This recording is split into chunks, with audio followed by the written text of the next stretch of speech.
இட்லி மாவு இருக்கா உங்ககிட்ட? டக்குன்னு இந்த போண்டா செஞ்சிடலாம். சவுண்ட கேட்டு பாருங்க.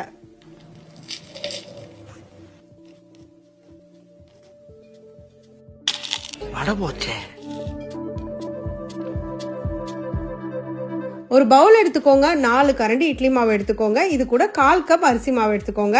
அடுத்து 1 டீஸ்பூன் சீரகம், ஃப்ரெஷ்ஷா மிளக 1 டீஸ்பூன் இடிச்சு சேர்த்துக்கோங்க. இது கூட 2 பச்சை மிளகாயை நான் விதைகளை நீக்கிட்டு சேர்த்திருக்கேன். குழந்தைங்களுக்கு காரம் இல்லாம இருக்கும். இது கூட துருவன 2 இன்ச் இஞ்சி, 1/2 டீஸ்பூன் பெருங்காயம், 1/2 டீஸ்பூன் உப்பு, தூளா கட் பண்ண 2 வெங்காயம், நிறைய கருவேப்பிலை கொத்தமல்லி சேர்த்து பிசைஞ்சுக்கோங்க. மாவுல ஆல்ரெடி உப்பு இருக்கிறதுனால தான் நான் 1/2 டீஸ்பூன் சேர்த்திருக்கேன். இது கூட நான் இன்னும் கூட கொஞ்சம் அரிசி மாவு சேர்த்துக்கிறேன். அப்பதான் நம்மளுக்கு ஃபாலிங் கன்சிஸ்டன்சி கரெக்டா இருக்கும். இதை பாருங்க இந்த மாதிரி. சோ இந்த திடீர் போண்டா செய்யறதுக்கு நான் நல்ல மணமான காடியா கடலெண்ணெய் தான் எடுத்திருக்கேன். எண்ணெயை மீடியம் ஃப்ளேம்ல சூடு பண்ணிட்டு ஒன்னொன்னா உள்ள போட்டுருங்க. அட் அ டைம் ஒரு 10 நீங்க போட்டுக்கலாம். உள்ள போட்டது எல்லாரும் சேர்ந்து ஃப்ரெண்ட்ஸ் மாதிரி ஆயிடுவாங்க. கொஞ்ச நேரம் கழிச்சு நம்மளே கரண்டில பிரிச்சு விட்டுறலாம். போட்டு ஒரு 4-5 நிமிஷம்